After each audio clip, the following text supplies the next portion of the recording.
Hi అండి. ఈరోజు మీకోసం ఒక కథ. మరి కథలోకి వెళ్తే, ఆమె రోడ్డు మధ్యలో వర్షంలో నిలబడి ఉంది. ఆమె పేరు శ్వేత. అర్ధరాత్రి 12కి తనని తన స్నేహితుడు పిలిస్తే వెళ్ళింది.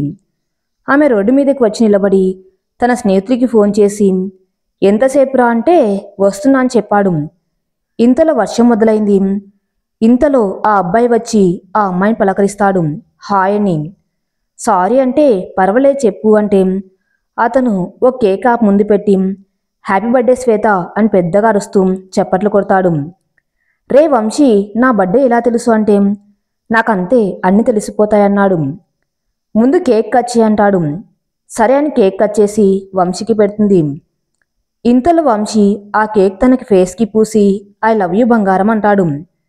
శ్వేత ముందు షాక్ అయినా ఆనందపడుతుంది. ఇంతలో తనకేదో గుర్తొచ్చి ఏడుస్తూ వెళ్ళిపోయి ఒక చోట నించొని ఏడుస్తూ ఉంటుంది. వంశీకి అర్థం కాక శ్వేత కోసం పరిగెత్తుకుంటూ వెళ్తాడు. ఒక చోట ఏడుస్తూ ఉన్న శ్వేతని కూర్చోబెట్టి, బంగారం నీకు ఇష్టం లేకుండా చెప్పు, నేను ఇబ్బంది పెట్టను అంటాడు. కానీ శ్వేత ఏం చెప్పకుండా కళ్ళు తుడుచుకొని వెళ్ళిపోతుంది. వంశీ కూడా ఇంటికి వెళ్ళిపోతాడు. నెక్స్ట్ డే కాలేజ్లో ప్రియా శ్వేతని తిడుతూ ఉంటుంది. ఎందుకు ఏం చెప్పకుండా బాధగా ఉన్నావు అని. అప్పుడు శ్వేత రాత్రి జరిగింది చెప్తుంది. ప్రియ షాక్ అయి, ఎందుకు ఒప్పుకోలేదు, నీకు వంశీ అంటే ఇష్టం కదా అంటాది. ఇంతలో కొంతమంది జూనియర్స్ హ్యాపీ బర్త్డే అక్క అంటూ వచ్చి ఫ్లవర్స్ ఇస్తారు.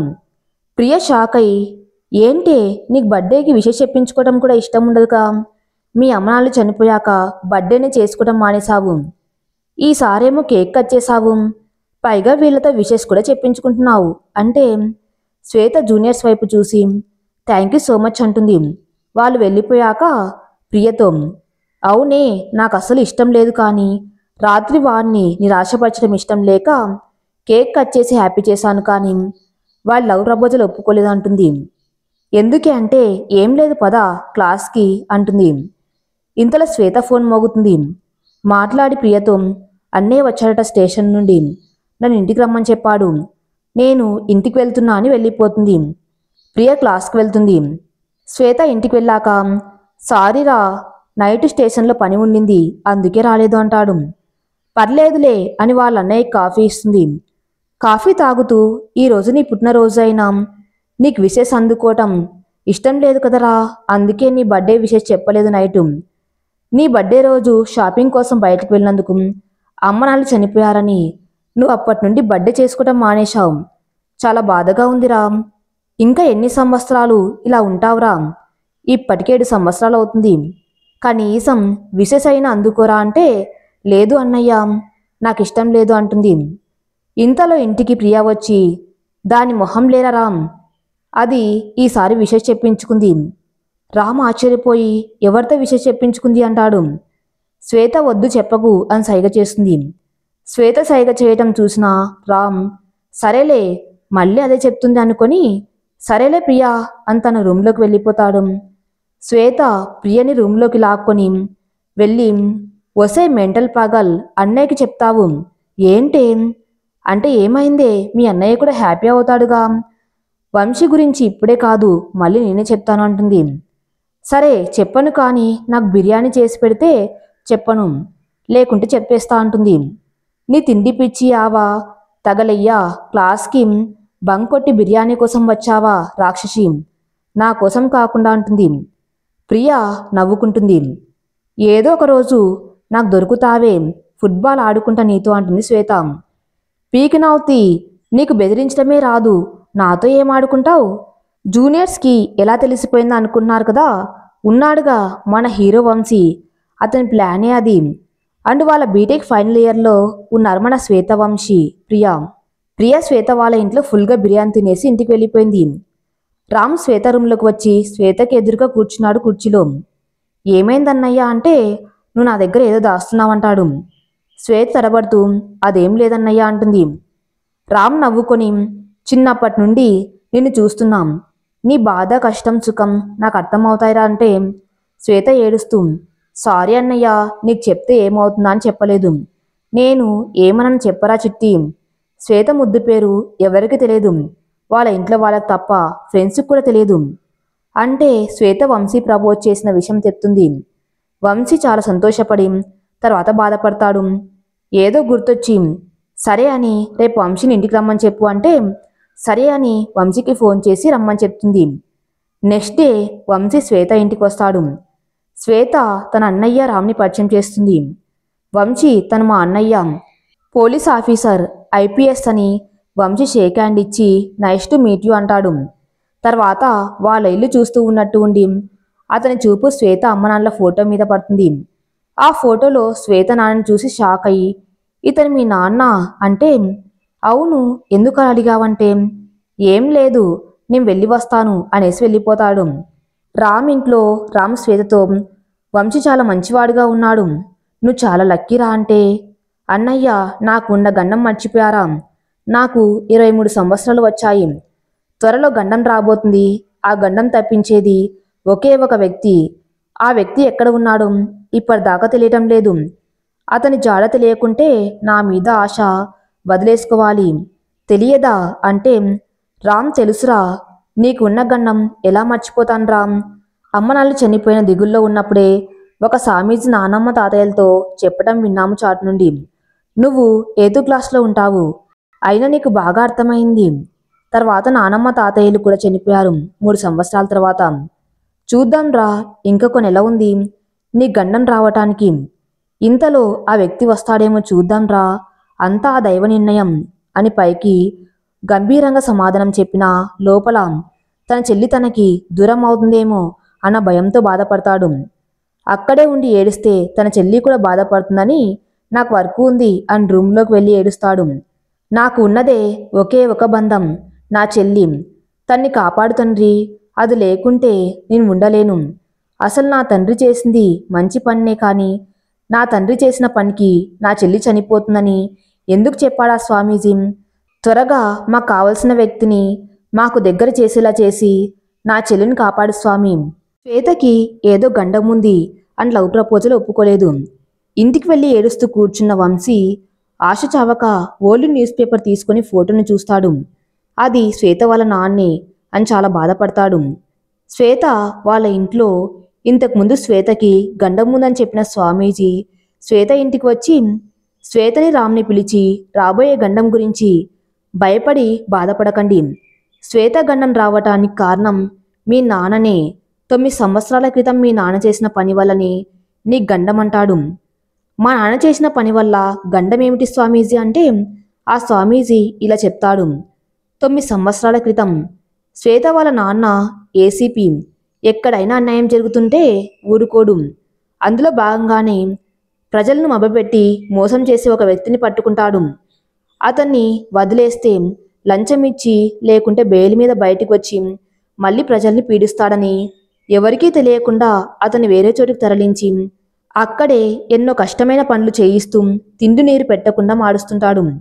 2 సంవత్సరాల పాటు అలా చేస్తాడు అని చెప్తాడు. తర్వాత 2 సంవత్సరాల తర్వాత మీ అమ్మ నాన్నలు యాక్సిడెంట్లో చనిపోతారు, మీ నాన్న బంధించిన వ్యక్తి కూడా కనిపించడు, అసలు మీ నాన్న ఆ వ్యక్తిని ఎక్కడ బంధించాడో కూడా తెలియదు అని చెప్తాడు స్వామీజీ. ప్రస్తుతం అంతా విన్న శ్వేత అసలు మా నాన్న ఎందుకు అతన్ని అలా చేశారు, అసలు అతను చేసిన తప్పు ఏంటి అంటే ఆ స్వామీజీ ముందు ముందు మీకే అర్థమవుతుందమ్మా, కొంచెం జాగ్రత్తగా ఉండండి అనేసి వెళ్ళిపోతాడు. 15 రోజులు గిరున తిరుగుతాయి కానీ శ్వేత వాళ్ళకి కావలసిన మనిషి మాత్రం దొరకడు. వంశీ కూడా శ్వేతకి దూరంగా ఉంటున్నాడు. శ్వేత మాత్రం ఇదేంటి వీడు లవ్ ప్రపోజల్ ఒప్పుకోలేదని నన్ను దూరం పెడుతున్నాడేమో అని బాధపడుతూ ఉంటుంది. నెక్స్ట్ డే శ్వేతకి ఫీవర్ వస్తుంది. వంశీకి శ్వేత కాలేజ్కి రాకపోవటంతో ఏమైంది దీనికి అని వాళ్ళ ఫ్రెండ్ని అడిగితే శ్వేతకి ఫీవర్ అంటాడు. మేము చూడ్డానికి వెళ్తున్నాము, నువ్వు వస్తావా అంటే లేదు మీరు వెళ్ళండి అంటాడు. అదే రోజు రాత్రి ఎవరూ చూడకుండా శ్వేత ఇంటికి వెళ్ళాలని ఇంటి ముందు దాకా వచ్చి చుట్టూ చూసుకుంటాడు. ఎవరూ లేరు అని గోడ దూకి శ్వేత రూమ్కి వెళ్ళబోతూ ఉంటే ఇంతలో రామ్ వాటర్ కోసం బయటకు వచ్చి వంశీని చూస్తాడు. కానీ వంశీ మాత్రం రామ్ని చూడడు. రామ్ ఒక పక్కగా వంశీ కనపడకుండా దాక్కుంటాడు. వంశీ శ్వేత గది లోపలికి వెళ్ళాక రామ్ తలుపు బయట వాళ్ళ మాటలు వింటూ ఉంటాడు. వంశీ శ్వేతని చూసి సారీరా బంగారం, నేను ఆ రోజు నీకు ప్రపోజ్ చేయకుండా ఉంటే బాగుండేది, నువ్వింత దూరం వచ్చేదానివి కాదు, నేను నిన్ను మోసం చేయలేదురా, కానీ నీకు దూరంగా ఉండటం తప్పదు. వస్తాను బంగారం అని బయటికి రాబోతూ ఉంటే రామ్ మళ్ళీ దాక్కుంటాడు వంశీ కనపడకుండా. వంశీ వెళ్ళిపోయిన తర్వాత వీడేంటి ఇలా మాట్లాడుతున్నాడు అని వంశీ వెనకే రామ్ కూడా బయలుదేరుతాడు వంశీకి తెలియకుండా. వంశీ ఇంటికి వెళ్ళి డోర్ క్లోజ్ చేస్తాడు, కానీ రామ్ కిటికీ గుండా వంశీ ఏం చేస్తున్నాడో చూస్తాడు. లోపలికి వచ్చిన వంశీ ఒక కీని ఒక అరలో పెట్టి ఓపెన్ చేస్తాడు. అక్కడ అర ఓపెన్ అయ్యాక అక్కడే ఉండే బటన్ నొక్కుతాడు. వెంటనే నేల మీద ఒక చోట ఒక ప్లేట్ కదిలి ఒక మనిషి పట్టేంత స్థలం ఓపెన్ అవుతుంది. వంశీ దాంట్లోకి వెళ్ళిపోతాడు.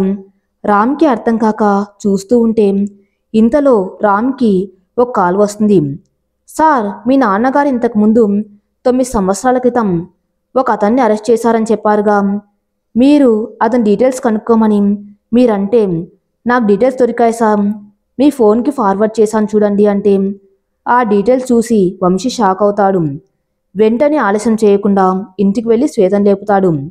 శ్వేత లేచాక జ్వరం తగ్గిందా శ్వేత అంటే పక్కున నవ్వి, అసలు జ్వరం రాకుంటే జ్వరం అంటావేంటన్నయ్యా? అవును కదా, మర్చిపోయాను. రామ్ వెంటనే తన మొబైల్లో తన కానిస్టేబుల్ పంపిన మెసేజ్ చూపిస్తాడు, చదువు అని.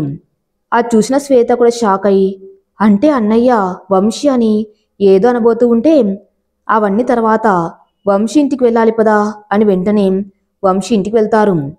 వంశీ ఇంటికి వెళ్ళి కిటికీలో నుండి చూస్తే వంశీ ఇంకా లోపలే ఉన్నట్టు ఉన్నాడు అని వెంటనే కిటికీ స్క్రూ విప్పేసి కిటికీ తెరిచి లోపలికి వెళ్ళి వంశీ వెళ్ళినట్టు కింద ఉన్న ప్లేస్కి వెళ్ళారు.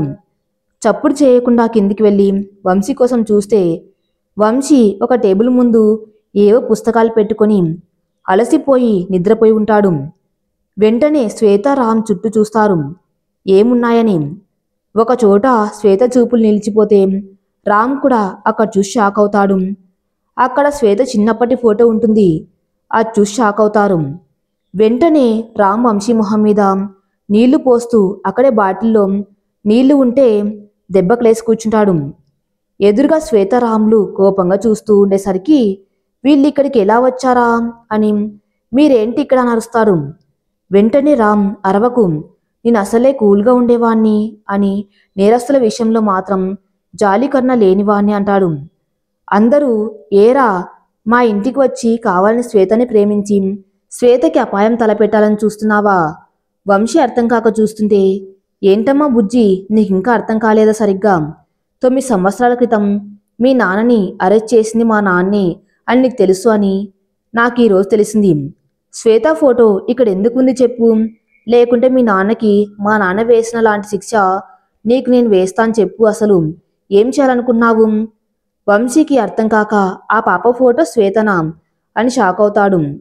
అదే అడుగుతాడు, ఏంట్రా నీకు శ్వేత అని తెలియకుండానే శ్వేత ఫోటో ఇక్కడ పెట్టుకున్నావా అంటే, నేను చెప్పింది నిజం, అసలు ఆ ఫోటో శ్వేతదని తెలియదు నాకు అంటే రామ్ శ్వేత షాక్ అవుతారు.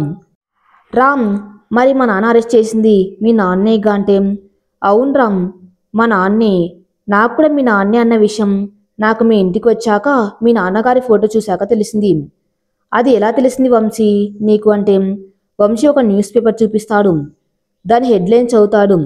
ఘోర రోడ్డు ప్రమాదంలో వరంగల్ డీజీపీ విజయ్ రామ్ రెడ్డి, అతని భార్య సుష్మారెడ్డి మృతి.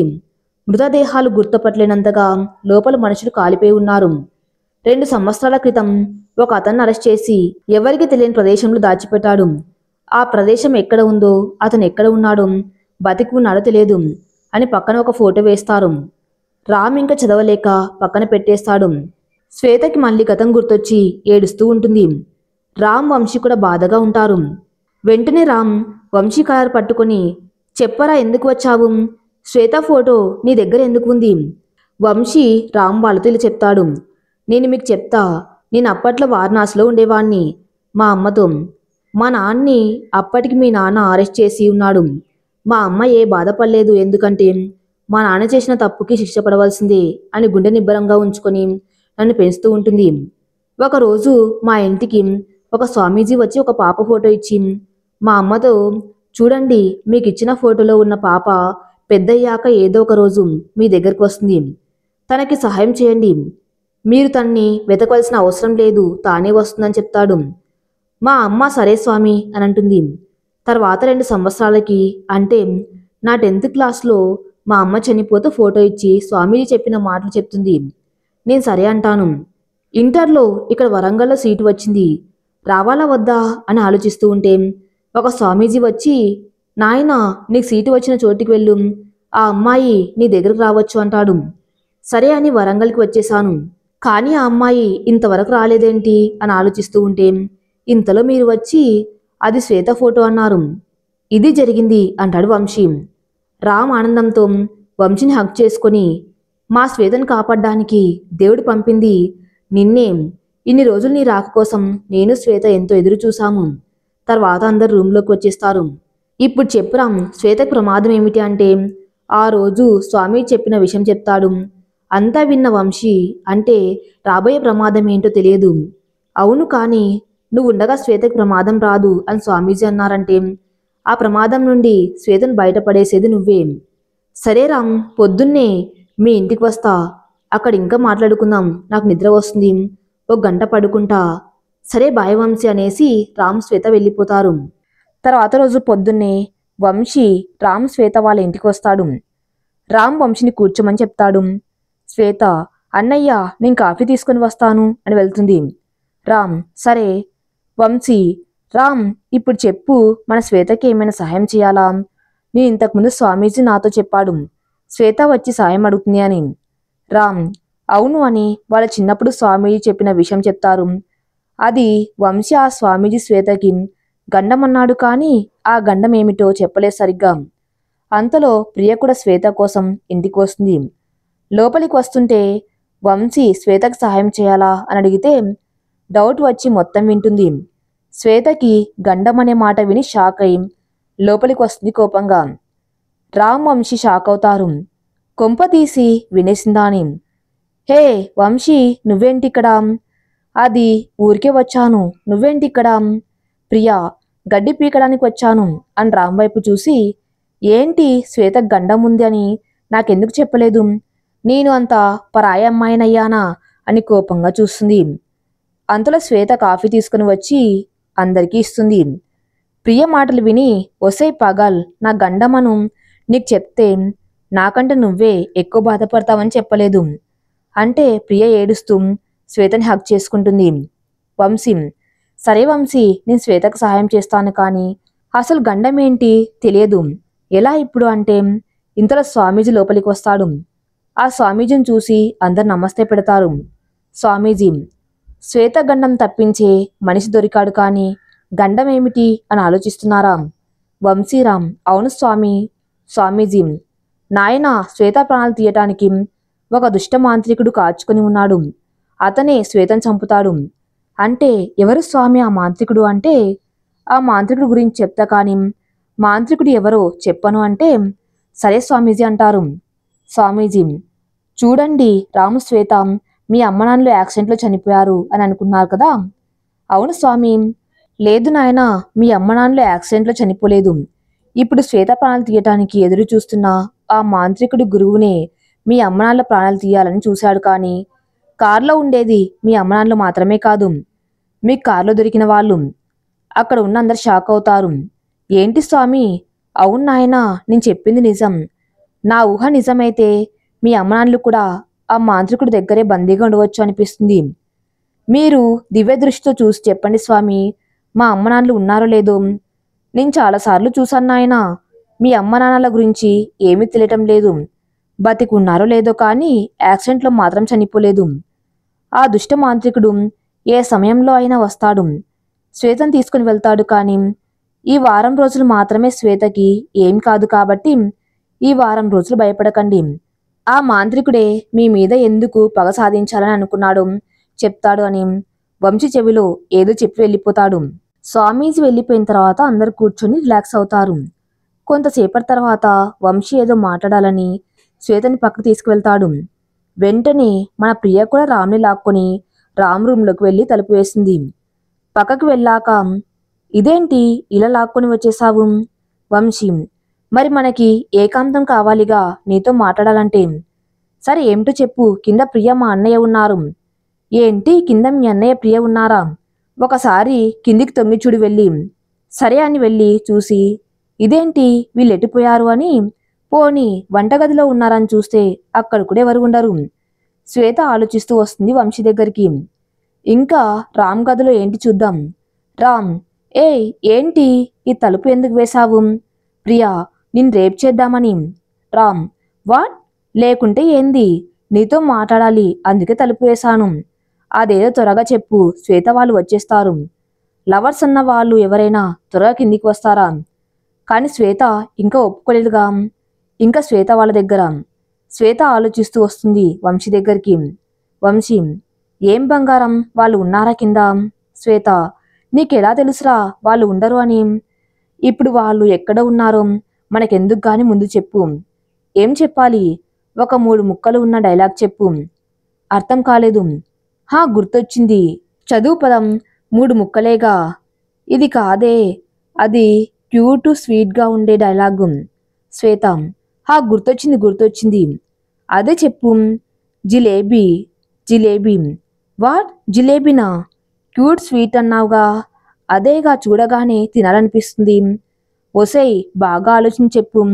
ఏంటబ్బా అది అని పైకి అని లోపల మాత్రం ముసిముసిగా నవ్వుకుంటుంది వంశీని చూసి. రామ్ గదిలో. వాళ్ళ సంగతి సరే, మన సంగతి తేల్చి ముందు. మన సంగతి ఏంటి? పో, నాకు సిగ్గేస్తుంది. సిగ్గుపడ్డం ఆపేసేయ్, చూడలేక చస్తున్నాం. మూతి తిప్పుకుంది చాలు, ఏంటో చెప్పు ముందు. అంతేరా, అంతే. ఇలా బెదిరిస్తూ ఉన్నావని శ్వేతకు చెప్తా ఉండు. రామ్, హేయ్ పోయి చెప్పుకో, నాకేం భయం. ప్రియా ఏడుస్తూ ఉన్నట్టు నాటకమాడి బయటకు వస్తుంది కానీ పైకి వెళ్ళదు. రామ్ ఏదో వర్క్ చేస్తూ లోపల ఉంటాడు. వంశీ వైపు చూసి శ్వేత ముసిముసిగా నవ్వుకుంటుంది. అది చూసిన వంశీ, ఓహో నాతో ఆడుకుంటున్నావా, చెప్తా.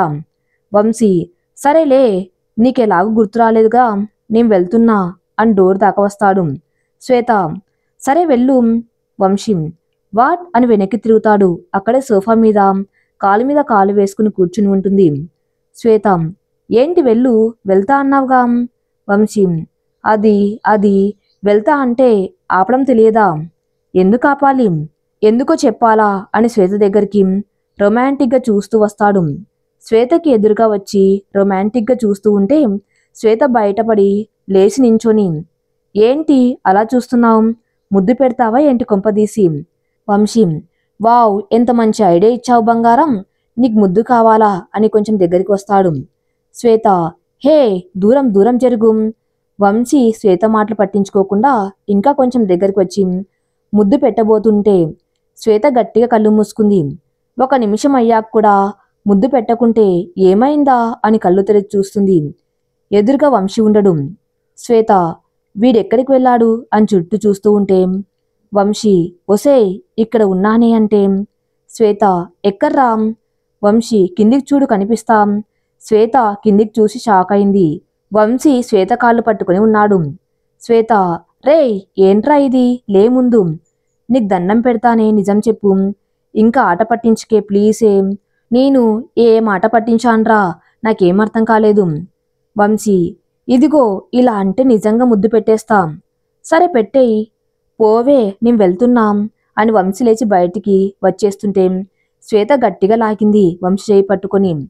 ఏంట్రా వెళ్తావా, నన్ను వదిలి ఎక్కడికి వెళ్తావు అని ముద్దు పెట్టి ఐ లవ్ యూ రా అని హక్ చేసుకుంటుంది. వంశీ శ్వేత ముద్దుకి షాక్ అయ్యి తర్వాత థ్యాంక్స్ బంగారం, నిన్నెప్పటికి వదిలిపెట్టని జీవితంలో అని హక్ చేసుకుంటుంది. తను కూడా హక్ చేసుకుంటాడు. అలా ఇద్దరు 10 నిమిషాలు ఉన్నాక వంశీ, హే కిందికి వెళ్ళాం పదా, చాలాసేపు అయింది. సరే పదా. వాళ్ళు కిందికి వచ్చాక కింద ప్రియా బ్రెడ్ ఆమ్లెట్ తింటూ ఉంటుంది. ఇప్పుడు ఎక్కడిది అది? ప్రియా, చేసుకుంటే వచ్చింది. మీ అన్న లోపల ఉన్నాడు. నేను వెళ్తున్న బాయాన్ని ఆమ్లెట్ తినేసి వెళ్ళిపోతుంది. ఏమైంది దీనికి, లోపలికి వెళ్ళిందన్నాడుగా వంశీ. మరి ఇదేంటి ఇలా ఉంది? వంశీ వెళ్ళిపోయాక అన్నయ్యని అడుగుదాం ఏమైందో. వంశీ, ఏమైంది దానికి? శ్వేత, ఏమో నాకేం తెలుసు. సరే నేను వెళ్ళొస్తా, వంశీకి చెప్పి ఇంటికి వెళ్తాను. లంచ్ తిని వెళ్ళు. లేదు, ఆకలిగా లేదు, ఇందాక నువ్వు పెట్టింది కడుపు నిండింది. శ్వేత, చీపో, అదిగో అన్నయ్య రూమ్లో ఉన్నాడు, పో. వంశీ, సరే. రామ్ రూమ్లోకి వెళ్తాడు వంశీ. నేను వెళ్ళొస్తా, ఇక బాయ్. రామ్, లంచ్ చేసి వెళ్ళు. లేదు, నాకు చిన్న పని ఉంది బాయ్. బాయ్, రేపు మళ్ళీ రా. సరే. దట్టమైన అడవిలో ఒక గుహలో కాళీమాత విగ్రహం ఎదురుగా ఒక అతను ఒంటి కాలి మీద నిలబడి ఉన్నాడు. ఇంతలో అతను కళ్ళు తెరుస్తాడు. అమ్మ కాళీమాత, నీకు వారం రోజులు ఏదో ఒక జంతువులతో రక్తం అభిషేకం చేస్తాను.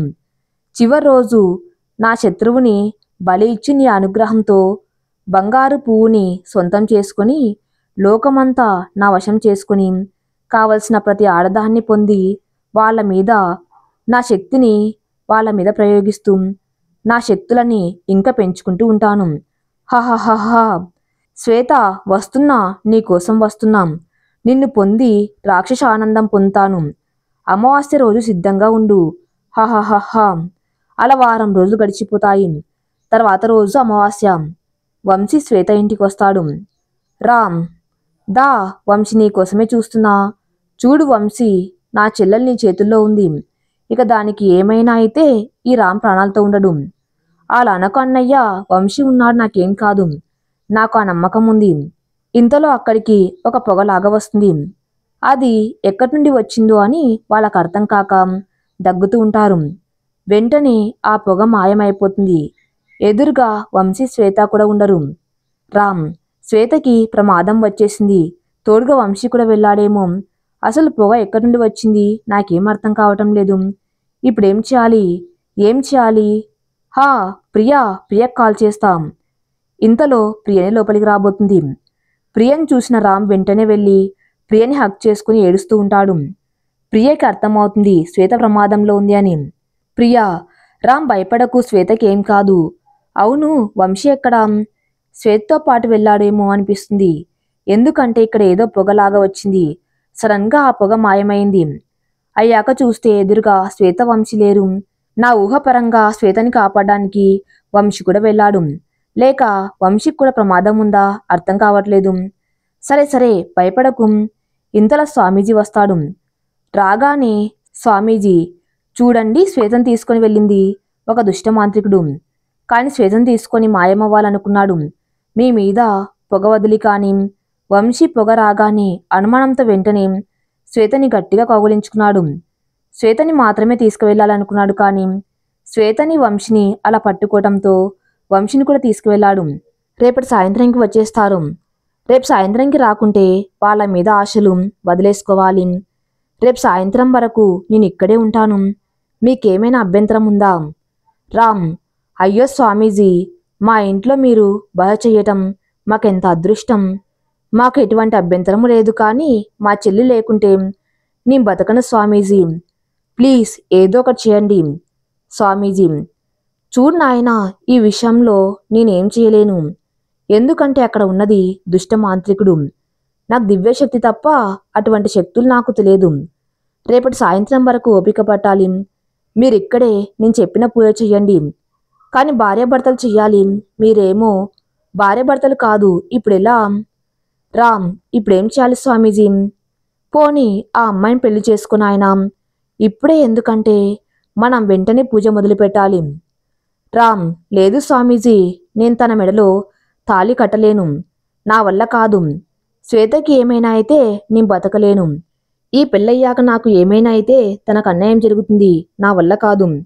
స్వామీజీ, చూడు నాయనా, నేను చెప్పినట్టు చేయకపోతే నేను ఇక్కడి నుండి వెళ్ళిపోతాను. తర్వాత నీ ఇష్టం. స్వామి, అలా అనకండి. రామ్ బాధగా ప్రియమొహం చూస్తాడు. పాపం ప్రియకి కూడా ఏం అర్థం కాక స్వామిని చూస్తూ ఉంటుంది. రామ్ పూజ గదిలోకి వెళ్ళి పసుపు కొమ్మని పసుపు తాడు కట్టి తీసుకుని వస్తాడు. ప్రియ అలాగే రామ్ని చూస్తూ ఉంటుంది. ప్రియ మనసులో, ఏంట్రా ఇది? నీతో ఐ లవ్ యూ చెప్పించుకొని ఇంట్లో వాళ్ళని ఒప్పించేసుకోవాలనుకుంటే ఇలా జరుగుతుంది. ఇప్పుడు ఇంట్లో నేనేం సమాధానం చెప్పాలి? నా వల్ల కాదు. రామ్ ప్రియ దగ్గరికి వచ్చి తాళి కట్టబోతాడు. ఇంతలో ఎవరు, ఆగు రామ్ అంటారు. వెంటనే స్వామీజీ, ప్రియ, రామ్ బయటికి వస్తారు. బయట ప్రియ వాళ్ళ అమ్మ నాన్న ఉంటారు కోపంగా చూస్తూ. సుజాత, ప్రియ వాళ్ళమ్మ, ఏంటి ప్రియ ఇది? మేము ఉన్నామనుకున్నావా లేక పోయామనుకున్నావా? ఇలా పెళ్లి చేసుకుంటూ ఉన్నావు. కాలేజీకి పంపితే ఇలాంటి పనులు చేస్తున్నావా? ప్రియ, అమ్మా, అసలు ఏమైంది అంటే రాజు ప్రియ వాళ్ళ నాన్న నోరు ముయ్యి ఏమైనా మాట్లాడితే చంపేస్తాం ఏమనుకున్నావు అసలు అని పక్కన ఉన్న స్వామీజీని చూసి షాక్ అవుతాడు. స్వామీజీ మీరేంటి ఇక్కడ అని నమస్కారం పెడతాడు. ఇంతలో రాజు అన్న మాటలతో ఎవరా అని చూస్తే స్వామీజీని చూసి సుజాత కూడా నమస్కారం పెడుతుంది. అసలు ఎంత అదృష్టం ఉండాలి మిమ్మల్ని చూడాలంటే, మాకు ఆ అదృష్టం దక్కింది. ప్రియా నాన్న మీకు ఈ స్వామీజీ తెలుసా? రాజు తెలియకపోవటం ఏంటమ్మా, ఈ స్వామి దర్శనం కోసం ఎదురు చూశాను చాలాసార్లు, కానీ నాకు అసలు దర్శన భాగ్యం కలగలేదు, ఇప్పుడు కలిగింది. స్వామీజీ చూడండి, ముందు మీ అమ్మాయిని ఈ అబ్బాయికిచ్చి పెళ్లి చేయండి, వీళ్ళు పూజ చేయాలి. స్వామి అది అది స్వామీజీ చూడండి, ఈ అబ్బాయి చాలా మంచివాడు, ఇంతకంటే మంచివాడిని మీరు తీసుకురాలేరు. నా మీద నమ్మకం ఉంటే ఈ అబ్బాయితో పెళ్లి చేయండి. రాజు సుజాత వాళ్ళలో వాళ్ళు చిన్నగా మాట్లాడుకుంటారు. పక్కకి వెళ్ళి వాళ్ళు ఒక నిర్ణయానికి వచ్చి మాట్లాడాలి అని వస్తారు. స్వామి దగ్గరికి వచ్చి స్వామి మాకు ఏం అభ్యంతరము లేదు, ఈ పెళ్లి మాకు సమ్మతమే. స్వామీజీ నాయనా రామ్ను తాళి కట్టు, వెంటనే పూజ ప్రారంభించాలి. రామ్ తాళి కట్టేస్తారు. అక్కడ ప్రియ వాళ్ళమ్మ నాన్న స్వామీజీ ఆశీర్వదిస్తారు. స్వామీజీ చూడండి రామ్, మీరు పెళ్లి బట్టలు మార్చుకొని రండి, నేను హోమంకి కావలసినవి సిద్ధం చేస్తాను అంటారు. ప్రియ వాళ్ళ అమ్మనాలతో కలిసి స్వామీజీ హోమం ఏర్పాట్లు చేస్తుంటారు. శ్వేత వంశీ రెడయ్యి పట్టుబట్టలతో వస్తారు. స్వామీజీ వాళ్ళని కూర్చోబెట్టి హోమం మొదలు పెడతారు. మాంత్రికుడి గుడారంలో శ్వేత వంశీలని ఒక గుహలో బంధించిన మాంత్రికుడు వాళ్ళెప్పుడు లేస్తారా అని ఎదురు చూస్తూ ఉంటాడు. ఇంతలో శ్వేత కళ్ళు తెరిచి ఎదురుగా ఉన్న మాంత్రికుడి రూపం చూసి కేక పెడుతుంది. ఆ రూపుకి వంశీ లేచి ఎదురుగా ఉన్న అతన్ని చూసి షాక్ అవుతాడు. మాంత్రికుడు వాళ్ళిద్దరిని చూసి లేచారా అని శ్వేతను చూసి ఈ రోజు రాత్రికే నిన్ను బలి ఇవ్వబోతున్నాను, ఆఖరి రోజుగా నీ ప్రియుణ్ణి కళ్ళారా చూసుకో, హాహాహా అని వెళ్ళిపోతాడు. ఇక రాంబల్ల ఇంట్లో స్వామీజీ పూజ చేస్తూ ఉంటాడు. శ్వేత మాంత్రికుడి మాటలు విని భయపడుతూ వంశీని చూస్తుంది. వంశీ ఇంకా అలాగే షాక్లో ఉంటాడు. శ్వేత పిలిచిన పలకడు. శ్వేతకి విసుగు, కోపం, బాధ అన్నీ వచ్చేసి వంశీ అని ఒక అరుపు అరుస్తుంది. దాంతో స్పృహలోకి వస్తాడు. ఏంటి వంశీ అంత షాక్ అయ్యావు, పిలిచినా పలకకుండా ఏం ఆలోచిస్తున్నావంటే? ఏంలే శ్వేత అంటాడు. ఏంటి అసలు, ఏం జరగబోతుంది అని మనసులో అనుకుని భయపడుతూ ఉంటాడు. అలా రామ్ వాళ్ళు పూజలో, శ్వేత వాళ్ళు భయంతో ఉంటారు. వంశీ ఒక నిర్ణయానికి వచ్చి అమలు చేయాలి అనుకుంటాడు. మాంత్రికుడు కాళీమాతని పూజించి దున్నపోతుని బలి ఇచ్చి పక్కన ఉన్న తన శిష్యుడితో వాళ్ళ చేతులు కట్టేసి శ్వేతని వంశీని ఈడ్చుకొని రమ్మని చెప్తాడు. శిష్యుడు అలాగే చేసి తీసుకుని వెళ్తాడు. అప్పటికి మాంత్రికుడు కాళీమాత అనుగ్రహంతో కొన్ని శక్తులు సంపాదించుకుని ఉంటాడు. వాటితో శ్వేత వంశీలని కట్టడి చేస్తూ ఉండటం వల్ల వంశీ శ్వేతలు తప్పించుకోలేకపోతున్నారు.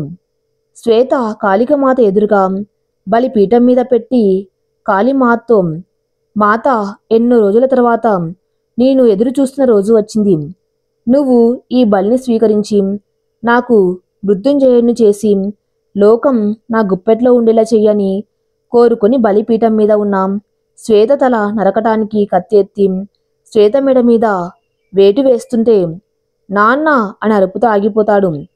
ఎదురుగా వంశీ కలల్లో నిప్పులు కురిపిస్తూ రుద్రుల్లా కనిపిస్తాడు. వంశీ పిలిచిన నాన్ననే పిలుపుతో యాంత్రికుడు అలాగే అర్థం కానట్టు చూస్తాడు. శ్వేత కూడా వంశీని అలాగే షాక్గా చూస్తుంది. మాంత్రికుడు వంశీని అలాగే చూస్తూ ఎవరు నువ్వు, నన్ను నాన్న అంటున్నావు హా అంటాడు. ఓహో, ఇలా బళ్ళు ఇస్తూ యంత్రాలు పఠిస్తూ మీకు ఒక భార్య ఓ కొడుకు ఉన్నాడు అనే సంగతి కూడా మర్చిపోయారా? అవునులే, కసాయి వాడికి బంధాలు బంధుత్వాలు ఏం తెలుస్తాయి, ఏం గుర్తుంటాయి, నా పిచ్చి కాకుంటే అంటాడు. వంశీ మాటలు విన్న మాంత్రికుడు నాకు భార్య కొడుకునా అని వంశీని చూస్తూ ఆలోచిస్తూ ఉన్న అతనికి మసకగా ఒక ఆమె రూపం, ఒక పసిబిడ్డ ఏడుపు వినిపిస్తుంది. వెంటనే తన రెండు చేతులతో తల పట్టేసుకుంటాడు. ఇప్పటికైనా గుర్తొచ్చిందా నేనెవరో అని అంటాడు. చిన్నతనంలోనే నువ్వు తప్పు చేసి జైలుకు వెళ్ళావు అని తెలియక బాధతో ఏడుస్తూ ఉండేవాణ్ణి. అలా నన్ను చూసి తట్టుకోలేని అమ్మ నువ్వు చేసిన అవినీతి చెప్పలేక నాకు చెప్పిన ఒకే ఒక్క మాట, తప్పు చేస్తే ఎవరికైనా శిక్ష తప్పదు. మీ నాన్న కూడా తప్పు చేశాడు, శిక్ష అనుభవించాడు. అతని కోసం మనం ఏడవలసిన పని లేదు అని అన్నది. నువ్వు చేసిన పాప పనికి అందరు మమ్మల్ని నిందిస్తూ దుమ్మెత్తి పోస్తూ ఉంటే నా తల్లి ఎంత తల్లడిల్లిందో తెలుసా? నువ్వు దొంగ స్వామీజులకు అమాయకమైన అమ్మాయిల్ని పంపిస్తుంటే వాళ్ళ నిధుల కోసం అడవుల్లో శ్మశానంలో ఎవరికీ తెలియకుండా వాళ్ళని బలి ఇస్తుంటే వాళ్ళు ఎంత తల్లడిల్లి ఉంటారో తెలుసా? ఈ కథ ఇంతటితో సమాప్తం. మరిన్ని మంచి స్టోరీస్ కోసం నా ఛానల్ని ఫాలో అవుతూ ఉండండి. Thank you for listening.